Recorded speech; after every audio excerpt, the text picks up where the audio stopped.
사실은 말을 재치 있게 하는 문제가 아니라 내가 말할 수 있는 내용을 갖고 있냐가 더 중요해요. 말하기 전에 새 황금문을 지나게 해야 한다 하고 말합니다. 첫 번째 황금문, 그건 뭐냐면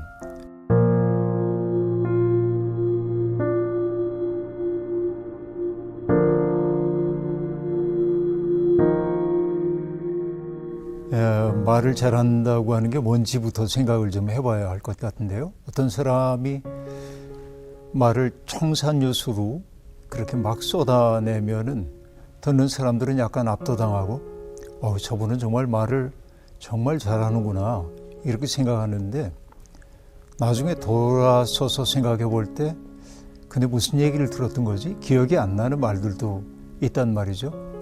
흘러가 버리는 말 속에서 내가 압도당했지만은, 그러나 그가 정말로 조리 있게 전달하고자 했던 내용이 뭔지를 알지 못한다면 엄밀한 의미에서 그는 말을 잘하는 사람이라고 말할 수가 없겠죠. 말수가 적다고 할지라도 자기의 생각을 조리 있게 전달하는 사람이 있다고 한다면은 그는 꽤 말을 잘하는 사람이라고 그렇게 말할 수 있을 겁니다. 중요한 것은 얼만큼 유창하게 하느냐가 아니라 자기가 생각하는 바가 무엇이고 또 그것을 어떻게 언어에 잘 담아가지고 남들이 알아듣기 좋게 말할 수 있겠는가, 이런 고민들을 언제나 해야죠. 이게 이제 말 잘함의 척도라고 보여지기도 합니다. 사실 살다 보면은 말 때문에 빚어지는 불화가 너무 많죠. 누군가가 한마디의 말 때문에 살맛이 나기도 하고 인생 살기 싫을 정도로 아주 난감한 상황 속에 처하기도 합니다. 성경은 끊임없이 우리에게 혀를 조심해야 한다고 그렇게 말을 하죠. 도대체 말이라는 게 뭘까 이 생각을 해보거든요. 동물들도 이제 자기들이 의사를 나누는 몇 가지 방법들이 있다고는 합니다만은 인간은 정말 어휘가 굉장히 다양하죠. 인간은 언어라고 하는 하나님의 선물을 받은 존재라고 얘기할 수 있습니다. 근데 본래 하나님이 인간에게 언어적 능력을 주신 까닭이 뭘까 생각해 보는데요. 창세기 첫머리에 등장하는 그 이야기에 정답이 있다는 생각이 들어요. 아담이 깊이 잠들었다가 깨어났을 때 자기 앞에 하와가 있는 것을 보고 아담이 탄성을 지르거든요. 이제야 나타났구나 이 사람. 뼈도 나의 뼈, 살도 나의 살. 남자에게서 나왔으니 여자로 하리라 이렇게 말하거든요. 그 말은 낯선 존재에 대한 경계심도 하나도 없고 그 낯선 존재가 내 앞에 있다는 사실이 너무나 행복한, 그러니까 아담은 그런 말을 할 수밖에 없었고 또 아담의 그 말을 듣고 있는 하와는 불쾌했을까요? 그럴 리가 없잖아요. 전폭적으로 자기를 받아들여주고 있고 자기 이상으로 아껴주는 어떤 존재가 내 앞에 있구나 하는 생각이 들었을 겁니다. 그래서 저는 이렇게 말해요. 인간이 최초로 만들어낸 문장은 사랑 고백이었다. 그것도 가장 아름다운 사랑의 고백이었다 하고 말합니다. 그러니까 언어라고 하는 게 낯설었던 두 사람을 하나로 묶어주는 끈 역할을 해줬던 거죠. 그러나 죄가 들어오는 순간 언어는 완전히 왜곡되기 시작합니다. 선악과를 따먹고 자기들이 벌거벗었음을 알고 하나님의 낯을 피하여 달아났던 사람들은 하나님이 그들을 꾸짖으시자 변명을 하기 시작하죠. 아담이 얘기합니다. 너 왜 이걸 따먹었냐 하고 말할 때 당신이 내게 주어 함께 살라 명하신 그 여자가 주므로 먹었나이다 이렇게 얘기하거든요. 그러니까 제 책임입니다 이러면 좋았을 텐데 그러지 않고 핑계를 둘로 돌리고 있어요. 하나는 하나님에게 책임을 묻고 있습니다. 당신이 그 여자를 내게 보내주셨잖아요 하는 게 첫 번째. 그리고 그 여자가 행위의 주체가 되어가지고 나를 죄로 끌어들였습니다 라고 얘기합니다. 비겁한 변명이죠. 근데 그 이야기를 듣고 있는 하와의 마음은 어땠을까 생각을 해보는 거죠. 이건 뭐냐면은 사람과 사람 사이를 이어주기보다는 갈라놓는 그런 언어였던 것이죠. 그래서 때때로 우리가 사용하고 있는 언어는 사람들을 묶어주기도 하지만은 갈라놓기도 하더라. 그래서 죄가 우리 사이에 들어오게 되면은 우리는 말로 상대방을 지배하려고 하고, 그리고 말로 누군가를 해하려고 하고, 이것이 이제 타락한 언어의 본질이라고 말할 수 있습니다. 근데 타락한 언어를 사용하는 사람들 가운데 제법 유창하게 말하는 사람들이 있거든요. 그들이 말 잘한다고 얘기할 수가 없어요. 이게 이제 무엇보다 중요한 일이라고 일단 생각합니다. 말이라는 게 굉장히 다양한 그 스펙트럼을 가지고 있잖아요. 하나의 언어만 있는 게 아니고, 말은 적절한 장소에서 적절한 대상에게 적절한 때에 발화되어야 합니다. 뭔가 지시하는 언어 같은 게 있어요. 뭐 거기는 물 좀 하나 갖다 주세요 한다든지, 그것은 내 앞에 서 있는 사람에게 어떤 행동을 요구하는 행위라고 볼 수 있습니다. 예컨대 지금은 오전 10시 30분이군요. 이렇게 말하는 것은 서술적인 언어인 것이죠. 이것은 어떤 행동을 지시하고 있지는 않습니다. 친교적인 말도 있습니다. 예를 들어서 데이트하고 있던 사람들이 달빛이 오늘은 정말 낭만적이에요 라고 말하는 것은 그대와 함께 있기 때문에 저 달빛조차 달콤하게 느껴져요 라고 하는 친교적 언어이지, 달빛이 낭만적이라는 객관적 사태를 설명하기 위한 것이 아니잖아요. 감탄사도 있습니다. 그렇죠? 와, 이런 감탄의 언어들. 질문도 있죠. 이건 뭘까요? 라고 묻는 거. 나는 왜 없지 않고 있죠? 이런 질문들이 있어요. 그러니까 인간이 사용하고 있는 언어라고 하는 것은 굉장히 다양합니다. 그 때문에 경우에 맞는 언어를 적절한 시간과 장소와 그리고 방법을 통해 이야기하는 것, 이것이 인간을 가장 인간되게 만드는 거다, 이렇게 이제 얘기할 수 있겠습니다. 어떤 이들은 이런 고민을 얘기하기도 합니다. 난 말만 하려고 그러면 눈물이 나와요. 특별히 누군가와 대립적인 상황이 되면은 말하기보다는 눈물부터 나와가지고 말하지 못하겠어요. 제법 그런 사람들이 많이 있는 것 같습니다. 특별히 한국 사람들은 갈등을 좋아하지 않기 때문에 어떻게든지 갈등을 회피하기 위한 태도를 보일 때가 아주 많이 있습니다. 왜 그럴까 생각해 보면 갈등이 창조적인 어떤 방향으로 수렴되는 경우는 별로 없었기 때문에 그럴 겁니다. 누군가와 논쟁을 하다 보면 어떤 사람이 이렇게 얘기했거든요. 논쟁이라고 하는 것을 통해서 진리가 승리하는 법은 없다. 논쟁은 때때로 두 성격 사이의 대립이다. 그렇게 말합니다. 성격이 강하고 언어가 극단적인 사람이 논쟁에서 이기는 것처럼 보이기도 하죠.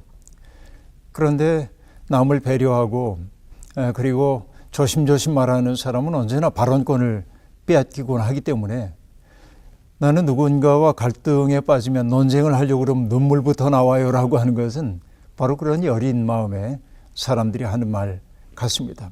이런 경우가 제법 많이 있어요. 그런데 유대인들은 말하기 전에 새 황금문을 지나게 해야 한다 하고 말합니다.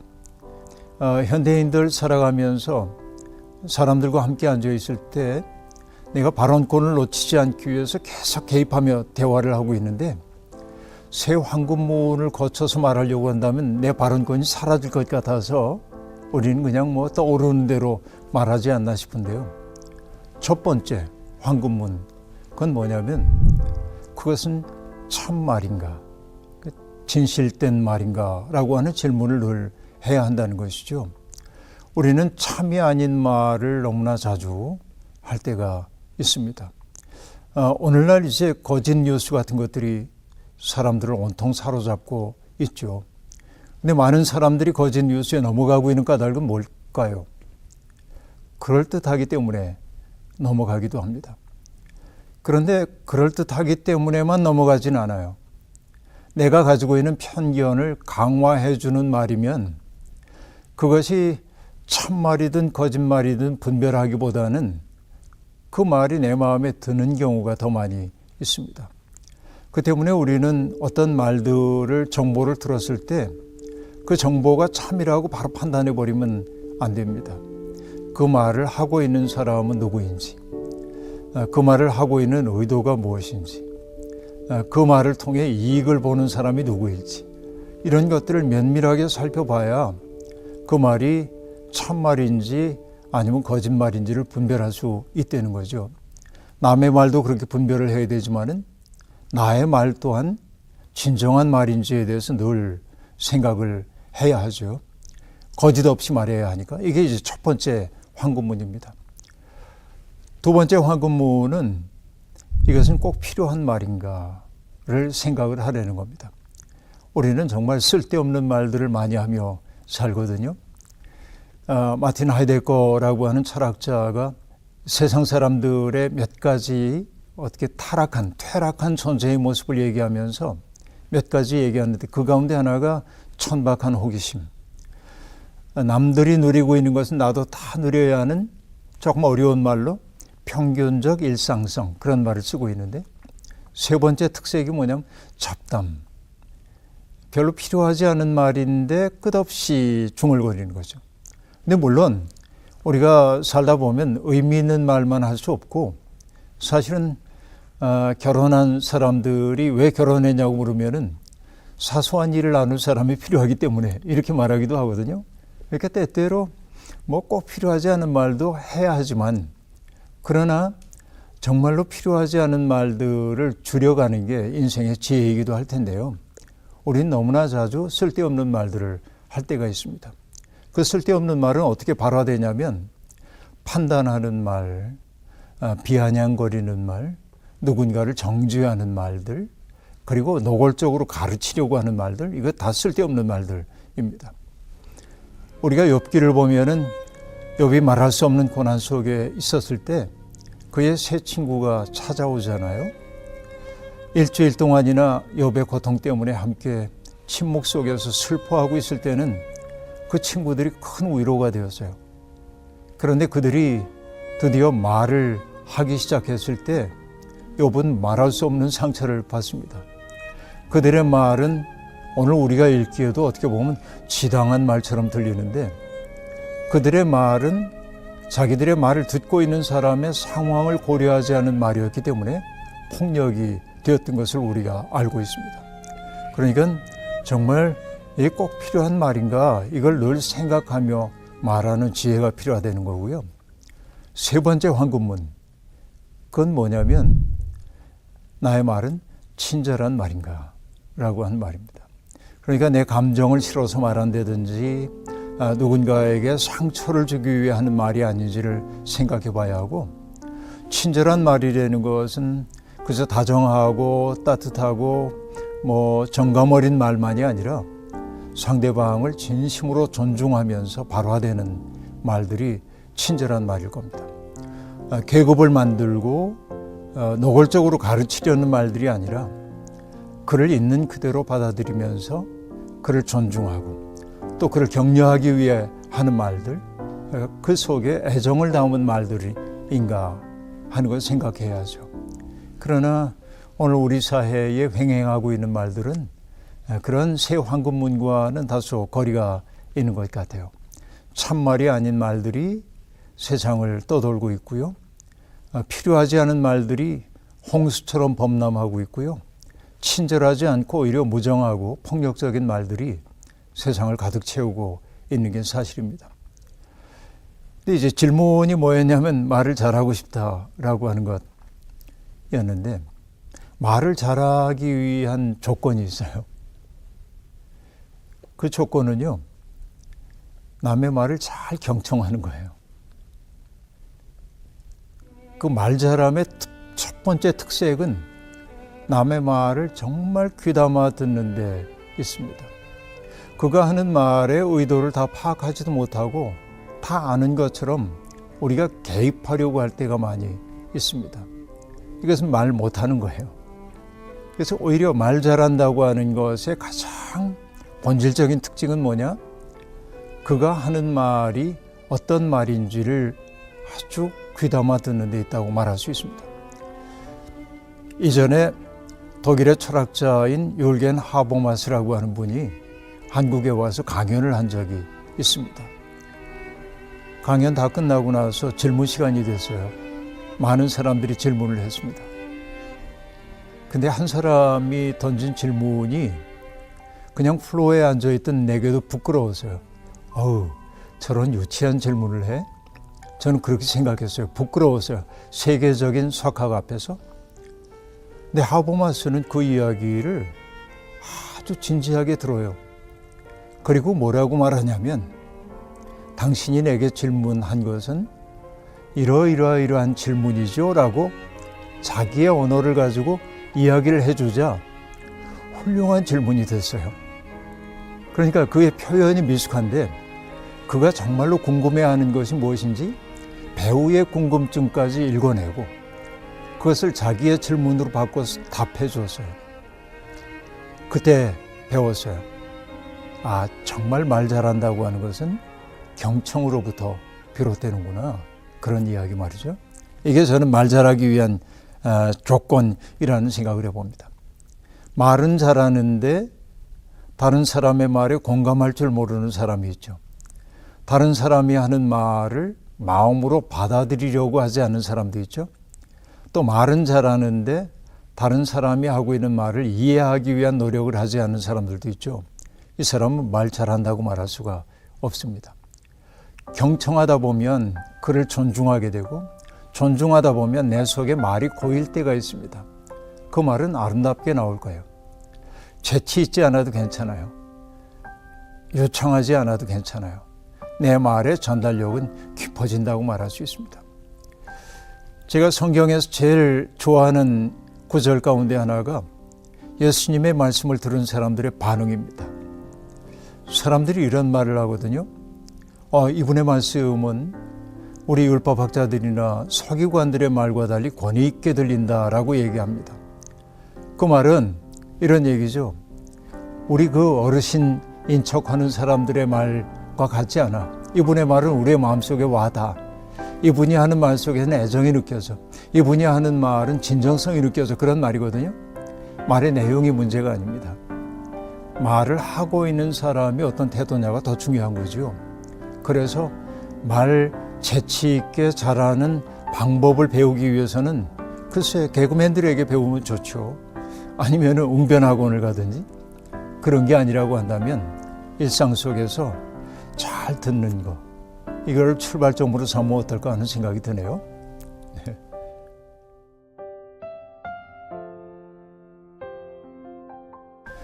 사실은 말을 재치 있게 하는 문제가 아니라 내가 말할 수 있는 내용을 갖고 있냐가 더 중요해요. 그러니까 정말 그 외국어의 경우를 얘기하더라도 어떤 사람들은 외국어를 굉장히 유창하게 잘합니다. 그럼 부럽죠. 외국어 잘하는 사람 보면 부러운데요. 근데 가끔 위로가 될 때가 있어요. 소위 석학이라고 하는 사람들이 자기의 모어가 아닌 외국어로 말하는 강연을 들을 때가 있습니다. 정말 어색해요. 그 발음이. 근데 모든 사람들이 경청해요. 왜? 그의 영어나 혹은 독일어나 프랑스어가 훌륭하기 때문이 아니라 그가 전달하고자 하는 내용이 훌륭하기 때문에 사람들은 경청해요. 그러니까 말의 재치의 문제가 아니라 내가 전달하고자 하는 내용이 적확한 말인지 이게 더 중요한 거 아니겠어요?